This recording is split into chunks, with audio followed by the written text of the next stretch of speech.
Hi, welcome back once again in this ongoing series of the course संयम, जिसमें हम class 11th के mathematics को कवर कर रहे हैं। अब तक हमने चैप्टर नंबर 9 यानी कि सीक्वेंस एंड सीरीज तक के पूरे सिलेबस को कंप्लीट कर लिया है और आज हम लोग स्टार्ट करने वाले हैं कोऑर्डिनेट ज्योमेट्री चैप्टर 10 से, दैट इज स्ट्रेट लाइंस। तो स्ट्रेट लाइन को समझने के लिए सबसे पहले हमें बेसिक्स की आवश्यकता होती है। वो बेसिक्स आपने अपने प्रीवियस क्लासेस में पढ़ी होंगी, तो उन्हीं को हम आज के लेक्चर में रिकॉल करने वाले हैं। So let's begin lecture number 10A straight line basics. Straight line को शुरू करने से पहले सबसे पहले हमें कुछ बेसिक्स को रिकॉल करना चाहिए। आपको पता है कार्टेशियन प्लेन, जिसमें ये कोई एक्स एक्सिस है मान लीजिए और ये वाई एक्सिस, और इसके अंदर कोई भी एक पॉइंट हम लोकेट करते हैं। सपोज कीजिए ये कोई पॉइंट है P, तो इसके कोऑर्डिनेट को हम लिख सकते हैं x, y, अगर हमें इसका एग्जैक्ट लोकेशन नहीं पता है तो। अगर हमें नहीं पता तो ये वेरिएबल पॉइंट होगा और ये पूरे प्लेन में कहीं भी मूव कर सकता है। लेकिन सपोज कीजिए हमारे पास कोई ये पॉइंट है जिसका लोकेशन हमें पता लगाना होगा, तो अगर मैं 2 यूनिट एक्स एक्सिस के डायरेक्शन में मूव करता हूँ और 3 यूनिट वाई एक्सिस के डायरेक्शन में मूव करता हूँ, तो ये कोई पॉइंट मिलेगा जिसके कोऑर्डिनेट को हम 2,3 लिखेंगे। कोऑर्डिनेट का मतलब क्या है? अगर कोई पॉइंट x, y लिखा जाता है तो x को कहा जाता है x कोऑर्डिनेट एंड y को कहा जाता है y कोऑर्डिनेट। x कोऑर्डिनेट को हम लोग एब्सिसा भी कहते हैं एंड y कोऑर्डिनेट को ऑर्डिनेट कहा जाता है। But I will suggest you to just call it x coordinate and y coordinate. तो ये तो कार्टेशियन प्लेन के अंदर कोई पॉइंट के कोऑर्डिनेट्स को हम कैसे लोकेट करते हैं और उनके कंपोनेंट्स को कैसे कहा जाता है, ये हमने समझा। अब आते हैं आगे और समझते हैं कि दो पॉइंट्स के बीच में डिस्टेंस हम कैसे ढूंढ सकते हैं। सपोज कीजिए ये कोई पॉइंट है P, not P, let's say A, x1, y1, और यहाँ पे कोई पॉइंट मैंने लिया B और इसको लिखा मैंने x2, y2। अब आपको इन दोनों पॉइंट्स के बीच का जो डिस्टेंस है वो निकालना है, जिसको हम लोग डिस्टेंस फार्मूला बोलते हैं। आपको याद भी होगा, लेकिन एक बार फिर से समझ लीजिए। यहाँ हम करते क्या हैं कि अगर हम इन दोनों पॉइंट्स से दो लाइंस एक्सटेंड करें और दोनों लाइंस ऐसे एक्सटेंड किए गए जिसमें एक एक्स एक्सिस के पैरेलल है और एक वाई एक्सिस के पैरेलल है, तो वो दोनों कहीं ना कहीं कट करेंगे और आपको इतना ध्यान होगा कि ये राइट एंगल पे ही कट करेंगे। तो अब आपको ये क्लियर पता चलता होगा कि AB जो होगा वो उस राइट एंगल ट्रायंगल का हाइपोटेन्यूज होगा और इस AB की लेंथ ही हमें निकालनी है। तो मान लीजिए कि ये कोई पॉइंट जहाँ पे वो इंटरसेक्ट कर रहे हैं, इसको मान लिया C, तो आप लिख सकते हो कि AC is the difference in the x coordinates. Why so? Because यहाँ पे A से C तक जाने में थ्रू आउट जो हाइट है वो y1 ही मेंटेन्ड होगी, लेकिन C का x कोऑर्डिनेट क्या होगा आप कैसे पता लगाओगे? ऑब्वियसली हम B से परपेंडिकुलर ड्रॉप करके आए हैं, तो B का जो x कोऑर्डिनेट होगा वही इस C का x कोऑर्डिनेट होगा, लेकिन इस C का जो y कोऑर्डिनेट होगा वो A के y कोऑर्डिनेट के बराबर होगा। तो अब आप इजीली लिखा सकते हो कि AC क्या होना चाहिए? AC is just the difference of x2 and x1, and if you have to find BC, again you can use the similar technique and that will give you y2 minus y1। तो इस तरीके से हमने x2 minus x1 और y2 minus y1 के form में AC और BC निकाल लिया। हमें चूंकि AB निकालना है तो of course we will take the square root of these two quantities, I mean squares of these two quantities, because Pythagoras formula apply कर रहे हैं AB square is AC square plus BC square। So AC square is just x2 minus x1 the whole square, and this is y2 minus y1 the whole square, and इनका square root। तो ये अगर AB को मान लेते हैं distance D, तो distance formula यही है, क्या है? Square root of x2 minus x1 the whole square plus y2 minus y1 the whole square. Suppose कीजिए एग्जाम्पल के तौर पे मैंने दो पॉइंट्स लिए, मान लीजिए 1,2 एंड 3,4, तो आप बिना इनको लोकेट किए हुए इजीली इनके बीच का डिस्टेंस निकाल सकते हो। डिस्टेंस डी अगर लिखते हैं तो यह हो जाएगा x2 minus x1 the whole square, यानी कि 3 minus 1 that is, let me write it, 3 minus 1 the whole square plus 4 minus 2 the whole square. And now you have to simplify it further. So 3 minus 1 is 2, square is 4, and 4 minus 2 again 2 square is 4. So 4 plus 4 is 8, so it is 2 root 2, and that is the distance between these 2 points 1,2 and 3,4. बढ़ते हैं आगे, और क्या recall करना था हमें? अब हमें रिकॉल करना चाहिए सेक्शन फार्मूला। सेक्शन फार्मूला के दो पार्ट्स हैं, दो कैटेगरीज हैं, दो वर्जन्स हैं, internal division and external division.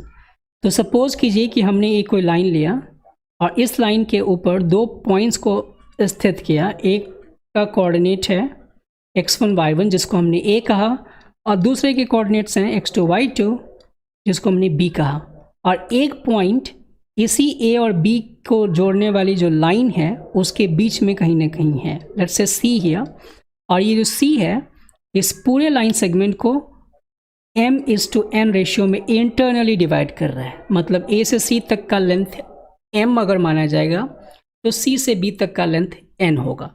तो इसको हम लोग इंटरनल डिवीज़न बोलते हैं। और c के कोऑर्डिनेट्स अगर x, y हैं तो इस x, y को हम x1 y1 और x2 y2 के फॉर्म में ढूंढ सकते हैं। इनफैक्ट x को x1 और x2 के फॉर्म में और y को y1 और y2 के फॉर्म में। तो x को निकालने का जो फॉर्मूला है वो होगा क्या, n times x1 plus m times x2 divided by m plus n। In the similar वे अगर y ढूंढना हो तो हम लिखेंगे n times y1 plus m times y2 divided by m plus n। तो ये आपने पढ़ा होगा, इसको मैंने रिकॉल करा दिया बस।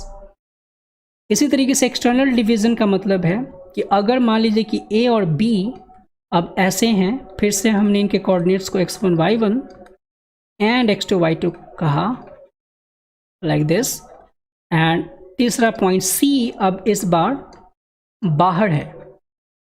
मतलब ये कि अब अगर a से c तक का लेंथ देखा जाए तो ये वाला जो लेंथ है यहाँ से यहाँ तक का वो है m, लेकिन b से c तक का जो लेंथ है वो है n। ये जो c है ये कहा जाएगा कि वो AB लाइन सेगमेंट को एक्सटर्नली m/n रेशियो में डिवाइड कर रहा है। तो अब हम इसको x को लिखेंगे तो क्या लिखेंगे, चूँकि m a और c को ज्वाइन कर रहा है तो m जो जाएगा वो b के कोऑर्डिनेट्स के साथ जाएगा, ऐसे याद रखना चाहिए। तो होगा mx2 एंड यहाँ पे माइनस आएगा and then nx1 divided by m-n। In the similar way y you can write my2 minus ny1 divided by m-n।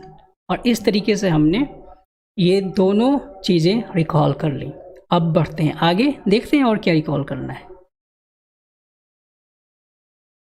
Okay, again this is actually worth recalling. अगर हमें एक ट्रायंगल गिवन है, let's say A जिसके coordinates हैं x1 y1,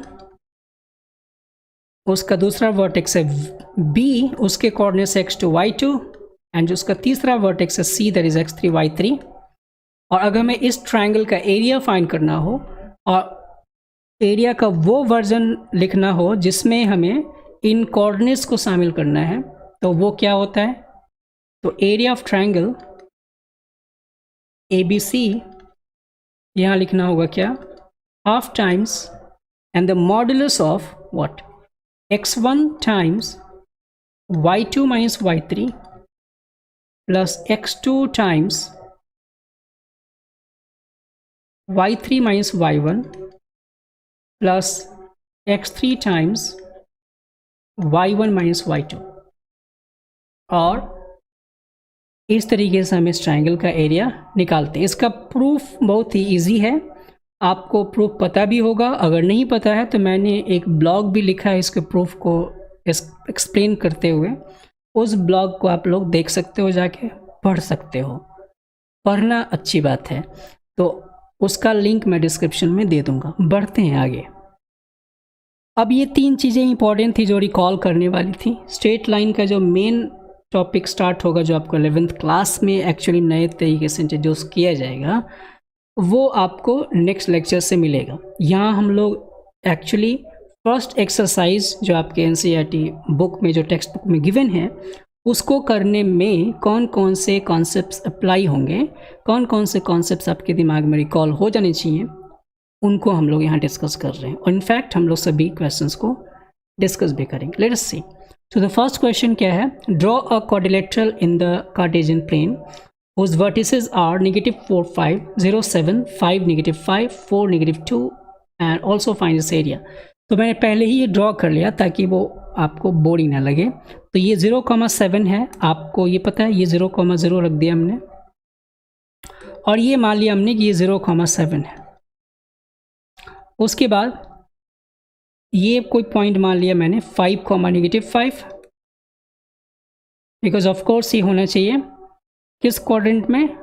fourth quadrant में। 5, -5, -4,5। सो -4,5 जो होगा वो सेकेंड क्वाड्रेंट में होगा, और ये होगा -4,5 यहाँ पे, और -4, -2 थर्ड क्वाड्रेंट में होगा। तो सभी क्वाड्रेंट्स के लिए ये आपको टेस्ट कर रहा है कि आप एक्चुअली पॉइंट्स ड्रॉ कर पाओगे कि नहीं। In fact on the axes again, तो ये 0,7, ये 4 पॉइंट्स हमने ड्रॉ कर लिए जो जिससे क्वाड्रिलेटरल बनेगा। इसको मैं नाम देता हूँ A, B, C and D। Okay, अब हमें क्या करना है कि इसका एरिया निकालना है। तो हमने तो जो भी सीखा है उसमें ट्रायंगल का एरिया है, तो क्या करेंगे, इसको 2 ट्रायंगल्स में बांट देंगे। सो 2 ट्रायंगल्स में बांट देते हैं। तो इसके लिए D और B को ले लेते हैं ज्वाइन करने के लिए, जिस 2 ट्रायंगल्स में बढ़ जाएगा क्लीनली। आप चाहो तो A और C को भी लेके बांट सकते थे। ओके, अब क्या कर रहे हैं, क्योंकि हमें पता है कि area of quadrilateral is actually what? Area of triangle in दोनों ट्रायंगल्स के सम के बराबर होगा। कौन कौन से ट्रायंगल भाई? ABD, in fact ABD and plus ऐसे लिख दूं ट्रायंगल BDC। ओके, अब हमें क्या करना है, दोनों ट्रायंगल्स के एरिया को ढूंढना है। तो बारी बारी से ढूंढते हैं। यहाँ लिखते हैं एरिया ऑफ ट्रायंगल ABD, और फिर से चूंकि वर्टिसेस ही हमें मदद करने वाली हैं तो हम वर्टिसेस वाले फॉर्म को लेंगे। तो लिखेंगे half times x1 that is 0, मैं यहाँ से ले रहा हूँ, x1 x2 x1 y1 x2 y2 and x3 y3। So 0 times, और यहाँ पे आपको लिखना होगा -5 -5 प्लस 5 टाइम्स, यहाँ लिखना होगा 5 - 7 एंड देन फाइनली -4 टाइम्स 7 + 5। तो ये सिंप्लीफाई होके आ जाएगा, ये तो 0 बन जाएगा, ये कितना होगा 10, और यहाँ हो जाएगा -48। So 10 - 48 is what?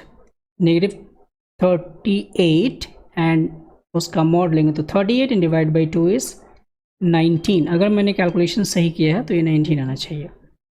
आप लोग कैलकुलेशन को भी चेक कर लीजिएगा, क्योंकि मैंने पहले से इसके लिए कोई स्क्रिप्ट वगैरह तैयार करके नहीं रखा है, मुझे रखना चाहिए, but anyway. BCD triangle BCD का जो एरिया होगा वो फिर से हम उसी आधार पे फाइंड करेंगे। हाफ टाइम्स, इसको मैं x1 y1, इसको x2 y2 और इसको x3 y3 लेते हैं। तो यहाँ लिखेंगे 5 times -2 - -5 plus -4 times 5 + 5 and again -4 times -5 - -2 -5 + 2 rather। और इसको अब सिंप्लीफाई करते हैं तो ये हो जाएगा कितना, 5 और 2 7, -35 -40 एंड -+12, 40 और 35, 75 में से 12 गया, -63, आई थिंक 63/2, और इन दोनों को जोड़ देंगे तो जो भी आंसर आएगा वो आपका करेक्ट आंसर हो जाएगा। तो लिखेंगे क्या, एरिया ऑफ क्वाड्रिलेटरल क्वाड, ये हो जाएगा 19 plus 63/2, so that is 38 plus 63/2, and that should be 8 3 11 111/2, I don't know, 10101/2। Alright, तो ये आंसर होना चाहिए as far as I have done my calculation correctly. And if you are smart enough to understand this thing as well, if someone is actually doing any mistakes in calculation, it doesn't mean that he doesn't know mathematics. So calculation is different from mathematics, in fact. I must say that. Okay, so let me check one more time. I think I have done a mistake over here. Is 5 minus 7 is negative 2 times 5 is negative 10. तो ये हो जाएगा minus 58, so that is 29, और यहाँ पे आपको लिखना चाहिए 29, तो 29, और यहाँ पे कैलकुलेशन में आपको मिलना चाहिए 58 प्लस 63/2, तो ये हो जाएगा 121/2, और इस बार आंसर मेरा सही आना चाहिए। ऑलराइट, बढ़ते हैं आगे और अगले क्वेश्चन में क्या कॉन्सेप्ट है वो समझते हैं। The base of an equilateral triangle with side 2a lies along the y-axis such that the midpoint of the base is at origin. Find vertices of the triangle. तो यहाँ पे कहा गया है ये कि एक इक्विलेटरल ट्रायंगल ड्रॉ किया गया है जिसका साइड 2a लाई करता है y एक्सिस के ऊपर। तो मान लेते हैं पूरा लेंथ 2a है, और इसने ये भी कहा है साथ ही साथ इतनी सुविधा दी है उसने कि इसका जो मिड पॉइंट है वो ओरिजिन पे है, उस बेस का। इसका मतलब क्या होगा कि ये लेंथ हो जाएगा a और ये लेंथ हो जाएगा a, और चूँकि ये ट्रायंगल इक्विलेटरल होना चाहिए, मान लेते हैं कि b है AB और ये होगा C। अब आपके मन में ये प्रश्न उठ सकता है कि आखिर में हमें ये कैसे पता चला कि जो C होगा वो उस एक्स एक्सिस पे लाई करेगा, कहीं और नहीं। तो आप यहाँ सिमेट्री देखिए, क्योंकि तीनों साइड्स जो होंगे वो 2a लेंथ के होंगे, बिकॉज पहले से ही दे रखा है कि जो बेस है उसका 2a है, एंड चूँकि ओरिजिन इस बेस का मिड पॉइंट है, तो ओरिजिन से परपेंडिकुलर लाइन ड्रॉ होगा वो उसके सामने वाले वर्टेक्स से पास होगा, और उसके सामने वाला वर्टेक्स C है, इस वजह से ये एक्स एक्सिस पे ही लाई करना चाहिए। ऑलराइट, अब हम फाइंड करते हैं ए बी सी के कोऑर्डिनेट्स को, जिसमें ए और बी का कोऑर्डिनेट फाइंड करना बहुत ही सरल है। इस ए का कोऑर्डिनेट हो जाएगा 0, और बी का कोऑर्डिनेट हो जाएगा 0, -a, because we are actually below the x axis. अब हमें ढूंढना है सी के कोऑर्डिनेट को। तो सी के कोऑर्डिनेट को ढूंढने के लिए इनफैक्ट इस लेंथ को ढूंढ लेना, दैट इज OC अगर मिल जाएगा तो काम बन जाएगा, क्योंकि ये एक्स एक्सिस पे तो इसका वाई कोऑर्डिनेट तो 0 ही होगा। तो इसलिए अब फिर से एक राइट ट्रायंगल बन रहा है इतना, और इस राइट ट्रायंगल में परपेंडिकुलर हम मान सकते हैं a, और हाइपोटेन्यूज है 2a, so it will be 4a² - a², और इससे मिल जाएगा ये 3a² का रूट, एंड जिससे मिल जाएगा √3a। बट इनफैक्ट यहाँ देखिए, आपने ऐसे समझा कि ये वर्टेक्स राइट हैंड साइड की तरफ है वाई एक्सिस से, लेकिन ये लेफ्ट हैंड साइड भी जा सकता है, बिकॉज इसमें केवल लेंथ की बात की जा रही है। इस वजह से इसका जो तीसरा वर्टेक्स होगा OC, वो ऐसा भी बन सकता है, मतलब C' भी बन सकता है, C' भी बन सकता है इधर की तरफ, और ये हो जाएगा -√3a, 0। तो दो वर्टिसेस हो सकते हैं, इनफैक्ट दो ट्रायंगल्स बनेंगे। तो वर्टिसेस आप कैसे लिखोगे उस इक्विलेटरल ट्रायंगल के? पहला सेट का होगा 0a, 0 -a, एंड आप चाहो तो इसी में दोनों वर्टिसेस घुसा सकते हो तीसरे वाले के लिए। Sorry, it is in fact √3 ± √3a, 0। तो ये 3 वर्टिसेस आपको मिल जाएंगे इस ट्रायंगल के। बढ़ते हैं आगे, इस क्वेश्चन को देखते हैं। अब इस क्वेश्चन में पूछा गया है आपसे Find the distance between p x1 y1 and q x2 y2 and pq is parallel to y axis and pq is parallel to x axis, दोनों में आपको बताना है।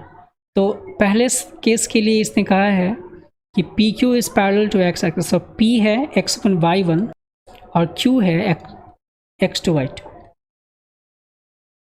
और ये पहला केस है जब y एक्सिस के पैरेलल की बात की जा रही है, लाइक दिस। तो हमें ये डिस्टेंस निकालना है। ये तो बिल्कुल सरल है, डिस्टेंस फार्मूला अप्लाई भी करने की जरूरत नहीं है। अगर अप्लाई भी करोगे तो उस केस में आप यहाँ ऑब्जर्व कर सकते हो, चूँकि हम इस पी क्यू पे रहते हुए कहीं भी x में मूवमेंट नहीं है, इसका मतलब x1 और x2 की वैल्यू सेम होगी। और जब x1 और x2 की वैल्यू सेम होगी तो जब डिस्टेंस फार्मूला निकाल के फाइंड करोगे तो you will get what, x1 minus x2 the whole square and plus y2 minus y1 the whole square, या फिर y1 minus y2 the whole square, doesn't matter because you are squaring it. और ये तो zero हो जाएगा because x1 और x2 बराबर है, और यहाँ मिल जाएगा क्या, y2 minus y1 whole square का रूट।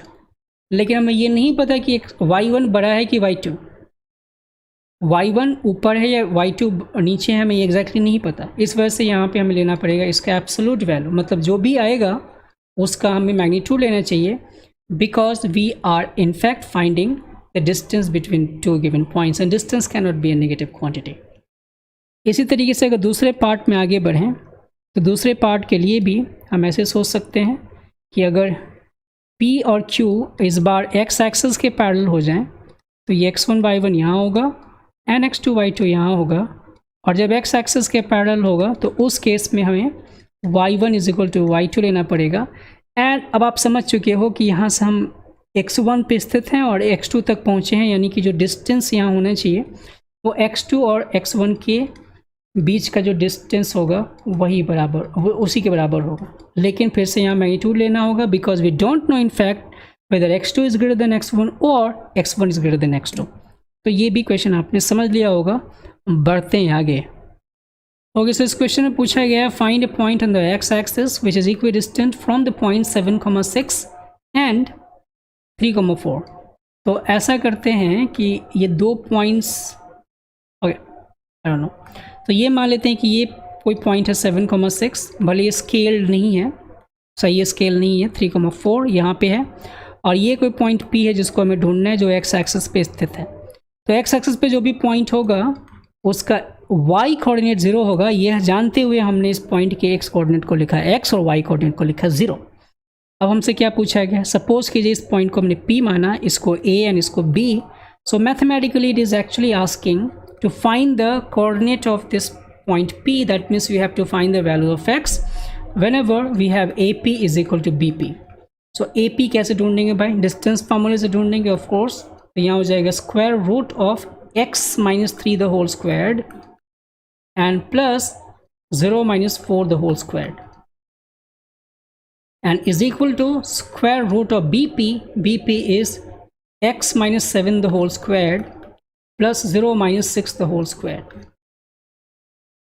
And now इसके बाद दोनों तरफ स्क्वायर कर दीजिए, तो ये हो जाएगा x minus 3 the whole squared plus 16, इसको सिंप्लीफाई करते हुए, और यहाँ x minus 7 the whole squared plus 36, isn't it? Of course it should be. इसके बाद हमें क्या करना चाहिए, इसको इधर लेके आते हैं, तो ये हो जाएगा x minus 3 the whole squared minus x minus 7 the whole square and here it will be 20. 36 minus 16 is 20. अब इन दोनों को सिंप्लीफाई करना, आप एक्सपैंड मत कीजिए, सीधे ऐसे कर दीजिए, a square minus b square से इसको सिंप्लीफाई कर लीजिए, x minus 3 that is a plus b plus x minus 7 that is a minus b। तो हमने किया a plus b times a minus b। उम्मीद है आप समझ रहे होंगे।